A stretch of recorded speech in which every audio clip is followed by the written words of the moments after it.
Okay, so we'll go ahead and get started. Welcome to the LPN to RN information session.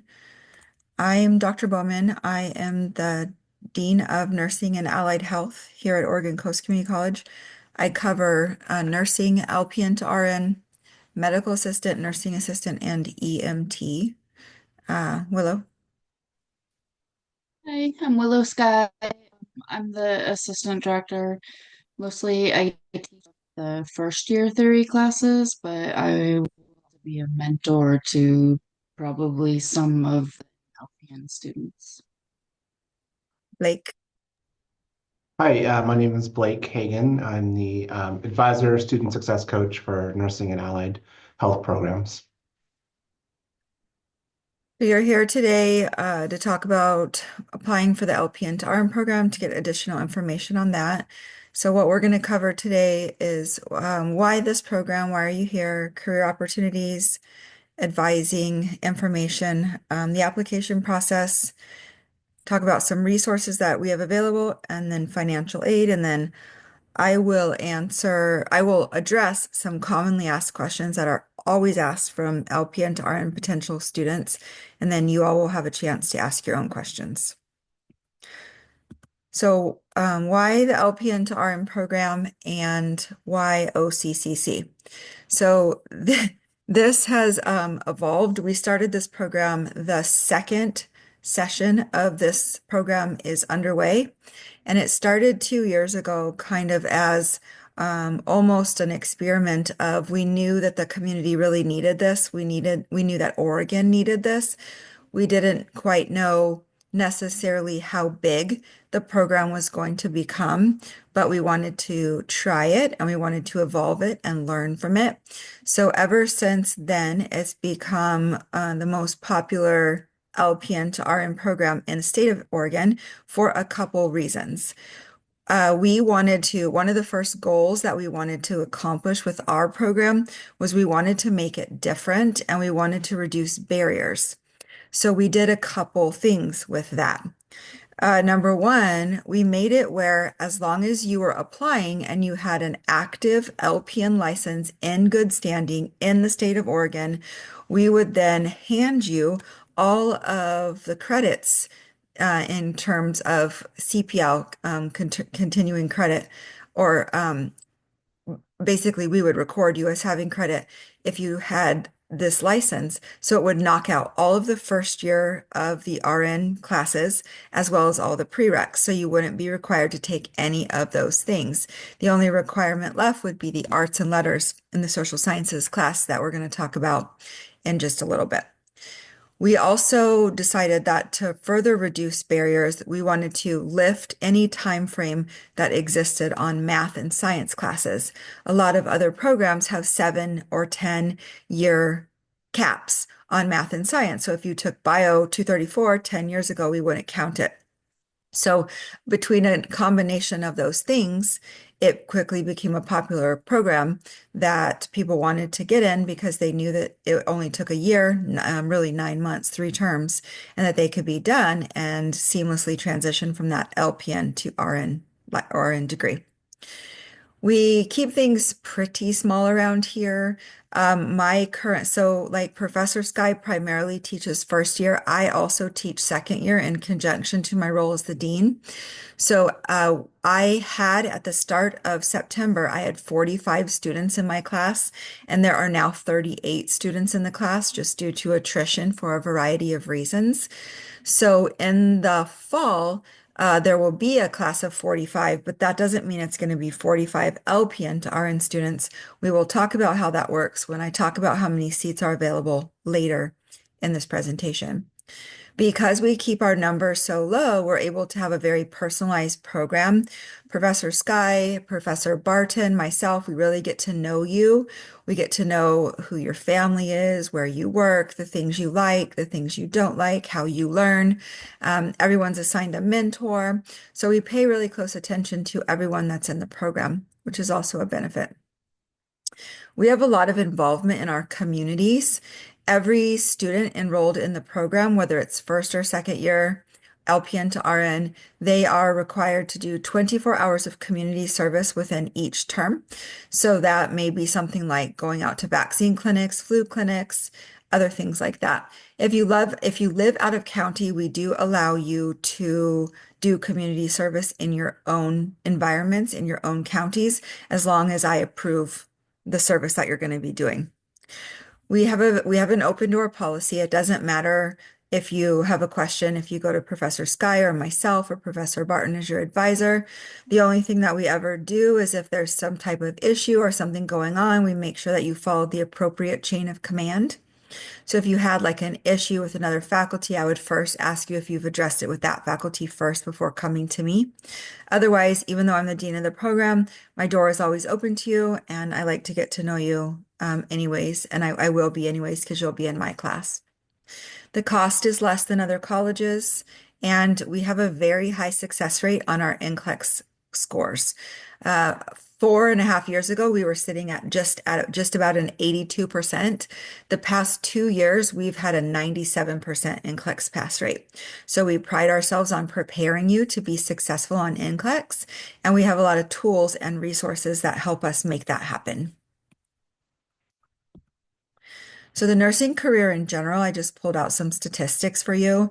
If you're here, you're already an LPN, so technically, by all intents and purposes, you're already a nurse. This just looks at the average registered nurse salary in Oregon. So you can see that Oregon falls far above the national standard by about $10 in general. So this just gives you the hourly average, monthly average, annual average, and then how many nurses are employed in Oregon versus the nation. This speaks to RN workforce projections. Right now in Oregon, as of 2020, there were 41,000 nurses employed in Oregon. The projected employment standard in 2030 is 45,980. That's a 12% growth year to year. That is expected to continue to grow. For the first time in history, the population, people age 60 and over, outnumber people being born. So the aging patient population is going to need nurses. Thus, there is job security and room to grow. This just speaks to what your future in nursing can look like. You don't have to stop with an RN degree. You can go on to a BSN degree. BSN programs are much more evidence-based and focus on some different things like charge nursing, management, administration, community health, things like that. We will be offering our own BSN program starting in the fall of 2026, but I'll talk about that a little bit coming up.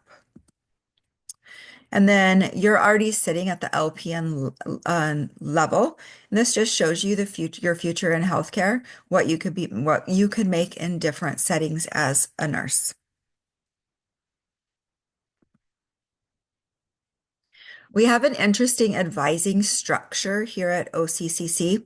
So Blake is here today. He's going to talk to you in just a little bit. So Blake is a student success coach for nursing and allied health. He is your advisor until the point in which you are admitted into the LPN to RN program. Once you receive official notice that you've been accepted, then Professor Lynn Barton, who's not able to be here today, she becomes your advisor. It doesn't mean you can't go to Blake for things, but primarily you will go to Lynn, and all of your questions and needs for assistance will stay within our program. Take it away, Blake.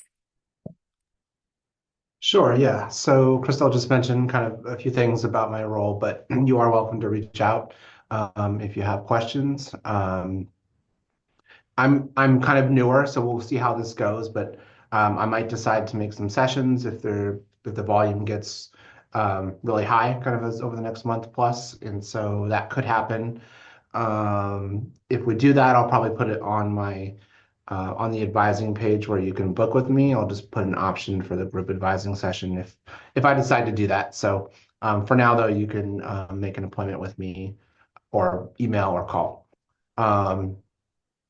So one thing, yeah, the prerequisites we mentioned, the structure is not as intense as the regular nursing pathway because you have your LPN, but well, I think we're going to talk about it a little bit more too, but there's the arts and letters and social science conversation. Yeah, I'll leave that right there.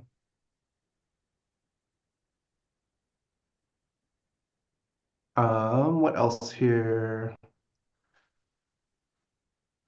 Yeah, and as the program goes on, I think between Lynn and I, if you're struggling academically, um, or financially. Academically might be more Lynn initially, but you can talk to me as well. Financially, I help students with that starting point with financial aid, and can do basic financial aid advising as well. We do have a financial aid team. If it was something more complicated, I'd probably refer you to them. But if you just need a sounding board for decisions that you're going to make regarding your career, or academics, I can be here. Um, you'll see that word early alert right there. Um, if any of our students are maybe struggling in a class and an instructor has some concern, sometimes they reach out to advisors just so we can check in and see if we can support you in any way. And we try to do some communications on key dates throughout the term as well. The application process is a little bit complicated.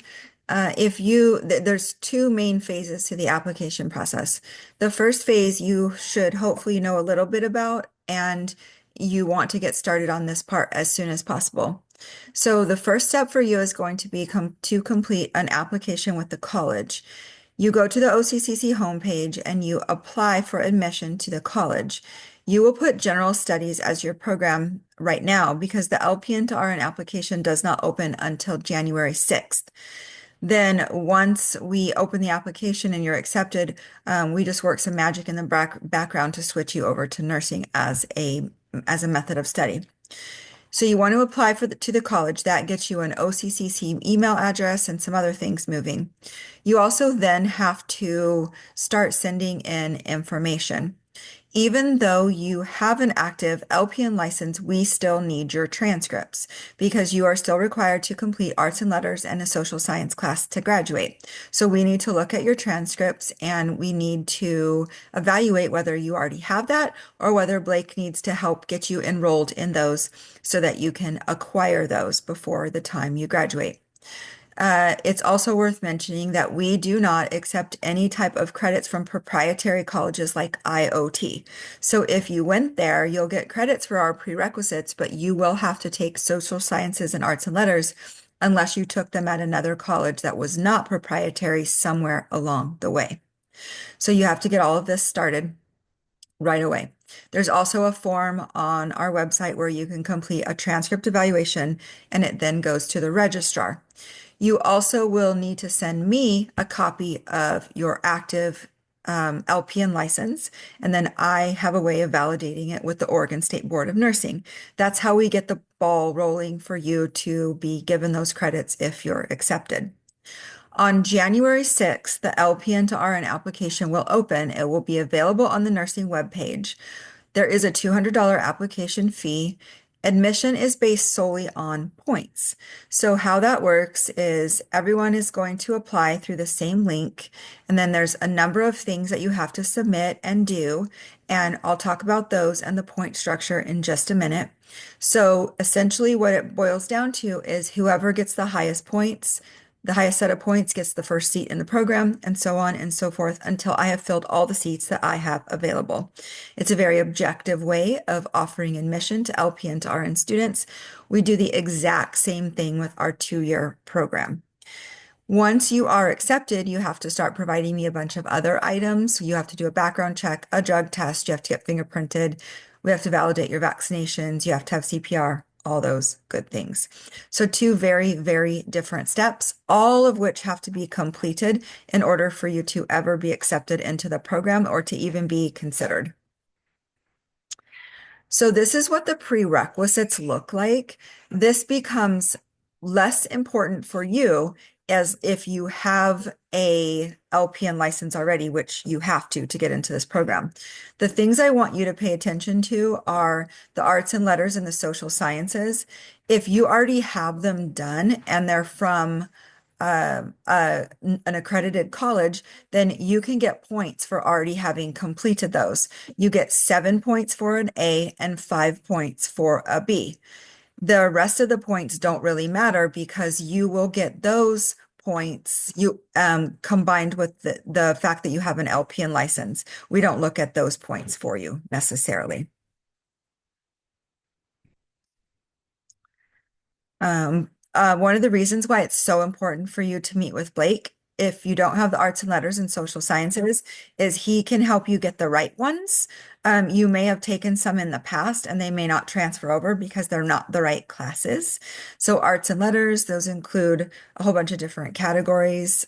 Social sciences do as well. There is a pretty broad range of classes that we're willing to accept. Some common ones that often get points. Probably the most common one I've seen is Psych 215 because along the way somewhere you've probably taken it. So we do give credit for at least that somewhere in there. So please make sure that you're meeting with Blake. Your meeting with Blake is a requirement also for being admitted to the program. As you all are applying, I'm checking with him in the background to make sure that you have completed that step in the process.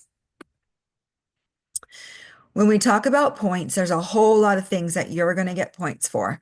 And this all goes into your current point structure. So if you have any type of professional license, it can be CNA. Obviously, you have an LPN license. Now, what we ran into last year and the year before was some of you will have an LPN license, but you will not meet the work requirement of 1,040 hours in the past 3 years as a certified LPN. You can also, if you were like a CNA or a medical assistant or an EMT before you were an LPN, then you can also provide verification of that license and a work form and get credit for that. If you are, for some reason, a CNA and an LPN, and you meet both of the work requirements in the past 3 years, you get 10 points for each. So it's feasible that you could double up on points in this area based on your professional certification and your work history. If you have a prior associate's degree, you get 5 points. If you have a bachelor's degree, you get 10 points. If you have a master's degree, you get 15 points. And we give you credit for every associate's degree you have, every bachelor's degree you have, every master's degree you have in any field. So that's a good way to also bump up your points. If you have ever taken courses at OCCC, you will get 2 points for every required course that you've taken here. Lincoln County residents get 10 points. If you work for the Samaritan system at all, you get 5 points. You will be required to take an entrance exam. I don't know which one it is yet. We are in the process of changing vendors. That will be for 20 points. You'll be required to write an essay. That will be 20 points. You will have an interview. That will be 30 points. And you will need a letter of recommendation, which will also be 20 points. So all of those things add up. Whoever gets the top points gets the spots in the program. Simple as that. In terms of resources here at the college, we have a pretty great library. It has some private study rooms. Those rooms are first come, first serve. Our students use them a lot. Our programs are the highest users of those rooms. Students use them to study. They use them to work on group projects. Some students will use it to take their tests. So really beneficial rooms. We have assistance with math, labs. We have some tutoring available. Second year, which is what you will be, is a little bit more difficult for tutoring because we actually have second year students tutor first year students. So sometimes we can refer you out to some places that can offer you tutoring, but we don't necessarily have nursing tutoring per se at the college. That is what the mentorship program is for. So Professor Sky mentioned early on that she would likely be a mentor for some of you. Whenever you are admitted to the program, every single nursing student is assigned a mentor. So currently the mentors are myself, Professor Barton, Professor Sky, and Professor Thayer. So one of us will be your mentor, and you're required to meet with us at different points throughout the program and throughout each term. And then we provide you any type of support that you need. I'm here, like I said, open door policy. You have Professor Barton as your nursing advisor. Ben is who Blake reports to, and this is not his correct title, but Ben oversees student services. He's also there as a resource for you. We have a student resource navigator that helps with different resources within the community. You will meet her during orientation sessions over the summer. There will be 4 or 5 required orientation sessions that you will have to attend over the summer. If you miss any one of those days, then unfortunately you can't start the program and I'll go on to the next person. We have a diversity and inclusion committee, student government, and we have a really good bookstore here at the college as well. Like financially. Yeah, so just a few things about financial aid. As I mentioned, we do have a financial aid team here. It's a team of 2. We're a small school, but I can be a starting point for that for any basic questions as far as applying for your FAFSA application. Once you do that, you'll have to set up your portal through us as well, and that's where you'll do any requirements that they might have you need you to complete in order to have an offer from us. And so it's kind of the 2 steps is doing the FAFSA on the federal level and then setting up your account and completing any requirements through us. So those are kind of the 2 steps if you're using financial aid, and I can help with those basics. If there's anything more complicated, we can refer you to our financial aid specialists. OSAC is good for applying for grants and scholarships. If you're not familiar with them, you can go to the website mentioned there, oregonstudentaid.gov. That's a great way to prepare for some funding for next school year. Same with the Ford Family Foundation. And then we also have our own foundation that issues scholarships just to our students. I think it's a pretty good rate that of students that actually get some sort of award through our own foundation. So that's definitely worth applying for as well. That opens up in February. Can't remember the exact date, but it's the beginning of February. And so if you're on our website, you go to student services, drop down on our website, there should be a financial aid area and then scholarships link, and that will have more information, and we'll also have the link to our foundation scholarship when that opens up. So that would be good to check out and apply to. And as you maybe already know, is you can go down as far down the rabbit hole as you want as far as finding scholarships out there, whether it's on a state or federal level, to see if you can get some extra funding. We'll also post additional scholarship opportunities. All of you, once you're accepted, you're added to a student teams site. And I will go in and post scholarships there as they come through. We have found that there are many scholarships at OCCC or in our community that go unclaimed because people don't apply for them. So we always encourage you to look at the scholarship list and apply for anything you can because nursing school is expensive and it's always good to get a little bit of help. So this is a list of questions that I know are going to come up. And then once I answer all these questions, I'm going to stop sharing my screen and then you all can ask any questions that you have. So the most popular question is always how many students will be admitted? And I do not have a good answer for that. So how the LPN to RN program works is I max out student admissions in the second year of the program at 45 students.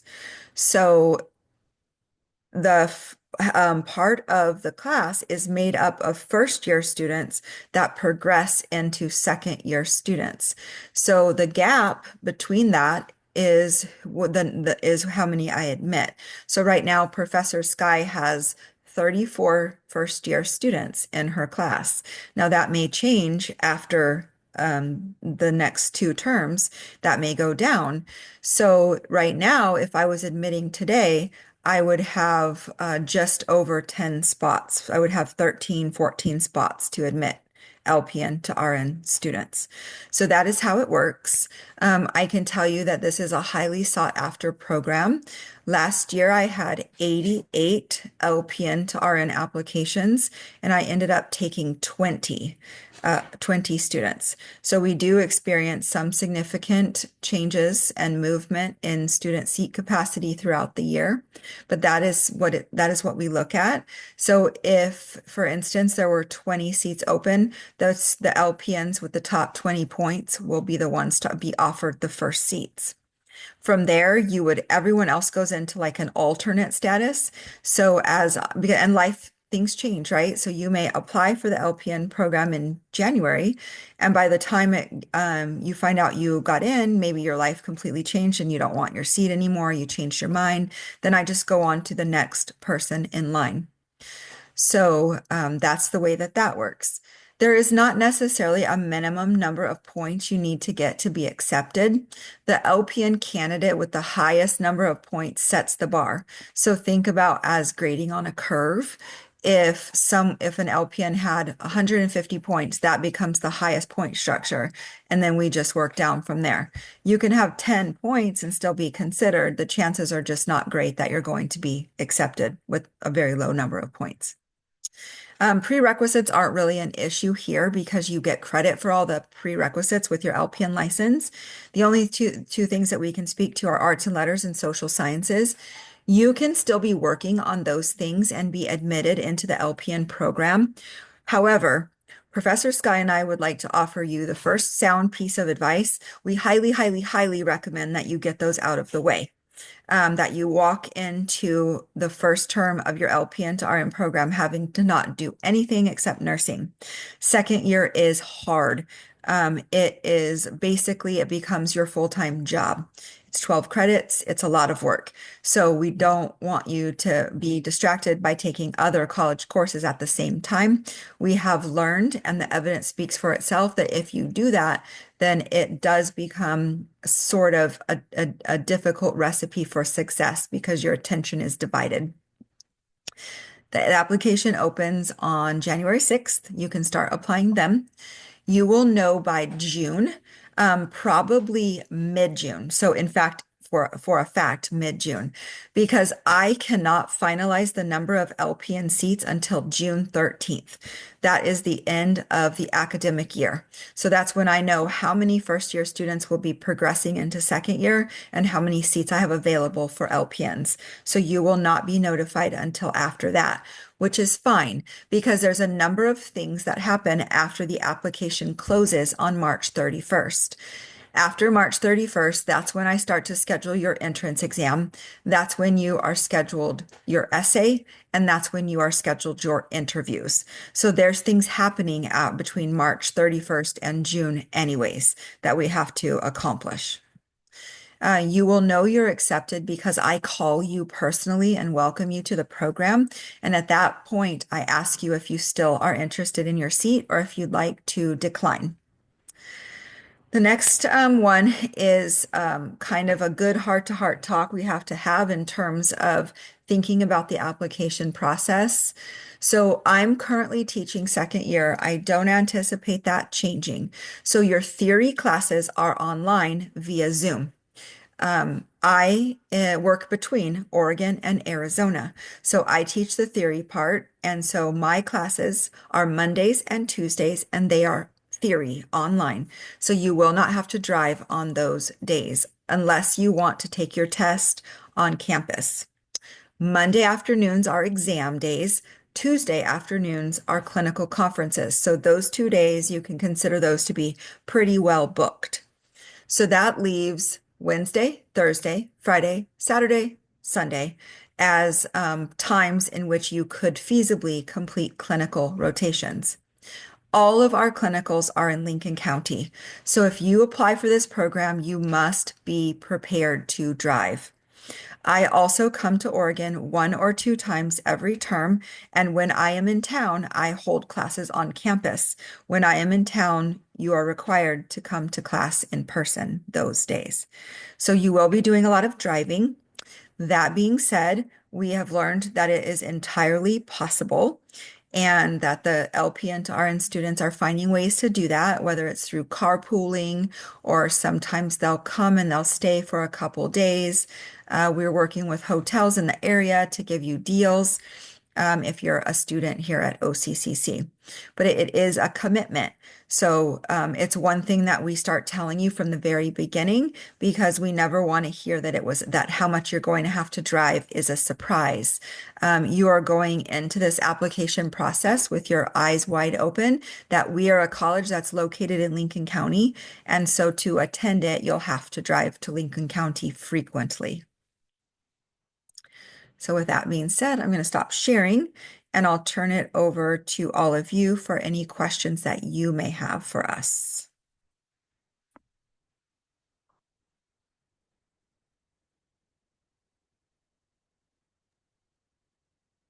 I'll just throw one out there because I know it confused me a little and maybe I could still use clarification anyway. So the arts and letters and social science, they can be admitted if they don't have them, but it helps with points and we don't recommend taking them in the second year. Is that a right way to frame it in case anyone was confused? Yeah, yep, for sure. Oh, Yeah, okay. it's points and it's for ease of your workload. I guess Yep. it's both of those things. For I those see a two. couple. Let me look in the chat here.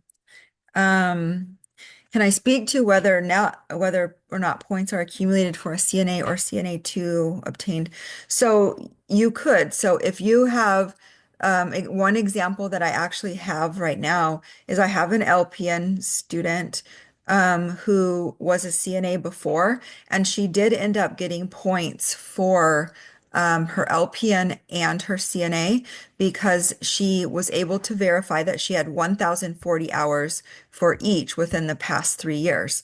So you can get it, but it has to be what your work experience with that particular certification has to be within the last 3 years. If it was past that, then you're going to get credit for working as an LPN and those work hours, but you won't get your CNA as well. Can I speak to any co-agreements for BSN? So there's a couple things about the BSN program. We have been approved to offer our own BSN program starting in the fall of 2026. So that is still going through approval processes, but that is the target start date for that. So we are in a consortium with 6 other community colleges that are also going to be offering this, and that we will each college will have 7 seats to offer. So we have that. And then there's also concurrent enrollment programs, which this will be the second piece of advice that Professor Sky and I have to offer you. They are popular choices and they do make sense that you can attend your second year of this program, which is the LPN-to-RN program, while concurrently attending places like Grand Canyon University, Linfield, OHSU, while to work on your BSN. That is 100% your prerogative, but what it does for you is it divides your attention and it creates an additional workload for you. We collect a lot of data in this program, and what our data shows is LPN to RN students, any student who either works full time, attends a concurrent enrollment BSN program, or is taking other college classes during the nursing program has a lower chance of success during the 1 year LPN to RN program. So that has to be your personal decision. We just offer you the information based on what we know to be true. Surgical tech does not count for hours. And specific date in the fall, I do not know that yet, but the academic calendars are being finalized. But it'll likely be the second or third week of September. Checked and there's nothing for September 2025 yet. So Yeah. I don't know. Yeah, that is because I can speak to why that is. With the college in the fall, we have traditionally had a 12-week fall term, and that is changing to an 11-week fall term. So because of that, there's a lot of approval processes that have to be done through the college. So the academic calendar has to be approved, and that's not quite done yet, but we are anticipating that to be done by the time the winter term starts. So you'll have that. But it's traditionally the second or third week of September. Can I speak more about clinical hours per term? whether or not there's a precepting portion. Yes. So there is a precepting portion. So the second year of your program is 241 is your fall term, 242 is your winter term, 243 and 244 are your spring term. 243 is your capstone program, which is your precepting portion. It is 165 hours, and we assign you to a nurse somewhere in our community or in yours. Those are things that we're not going to get into the weeds with here today. Those are conversations once you're admitted to the program. Clinicals, we have a variety of clinical places that second year students go to. For the hospital, we utilize Samaritan in Newport, Samaritan in Lincoln City, and Avamere in Newport, which is assisted living long-term care. You also go out to a variety of community settings. We have community rotations at clinics. We have them at home health, hospice, a couple different clinics. We have them through Lincoln County Public Health, Lincoln County Mental Health, sometimes the jail. So that is all of the rotations. In terms of hours, I can't speak to the specifics of it because it depends on the clinical schedule for each term. You will have at least 3 rotations of 12 hours in the hospital. You will have at least 2 community rotations of 12 hours in the community. You have clinical conference each week, and then you have community service in the first and second term. You do not have to do community service in the capstone term because there's no time for you to do that.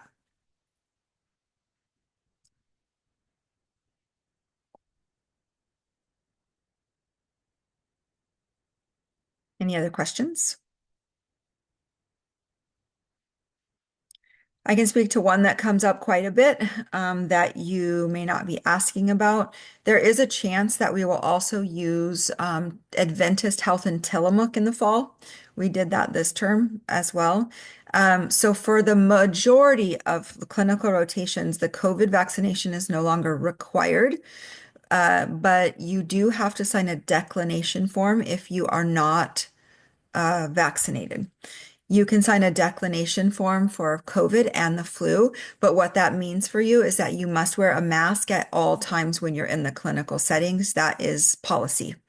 So that there's that. On our website, on the nursing page, there under additional information, there's some documents already that might be useful for you. There are rubrics up there that might be helpful for you in terms of starting to gather your letters of recommendation. There's also an outline of the vaccination and requirements that you'll need. There are the 2 optional per se is the COVID and the flu. All the other ones are not optional at all. You cannot have exceptions for them, or you cannot attend the program. They are ones that are just required. We follow the rules of the Oregon Health Authority and the CDC in terms of developing our compliancy requirements. You have to have background checks, fingerprinting, drug screens. We do a 10-panel drug screen. It does include marijuana. For some reason, that question comes up a lot in the LPN-to-RN sessions. If you test positive for any substance, you are dismissed from the program. If an LP, so where I was going with that really quick is if you're someone that doesn't know where your vaccination records are, you need to find them or you need to start getting titers.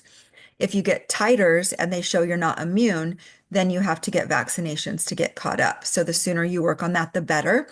You do have to be 100% compliant by the first day of the term because we count all of our clinicals as required.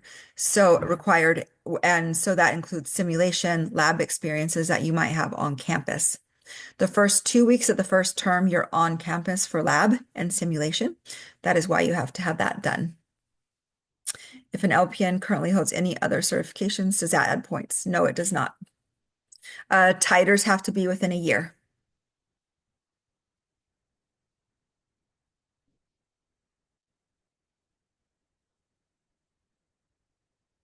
What other questions do you have?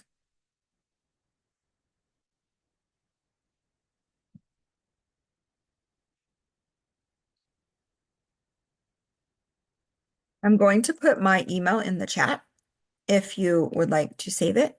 If you do leave this session and realize that there were questions that came up that you didn't ask or we didn't address, you can reach out to me.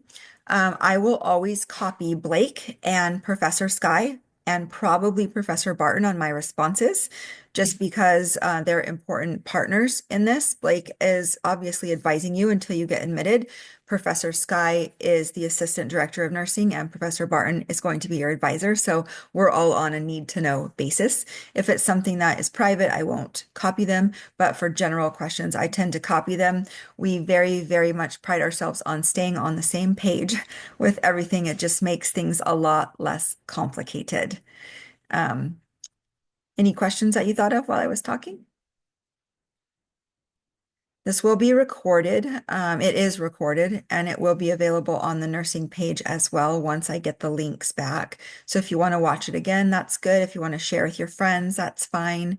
But like we said, we have an open door policy. Please feel free to reach out to me or Blake right away with any questions that you have. If you are definitely going to apply, please get started on your Oregon Coast Community College application and reaching out to Blake.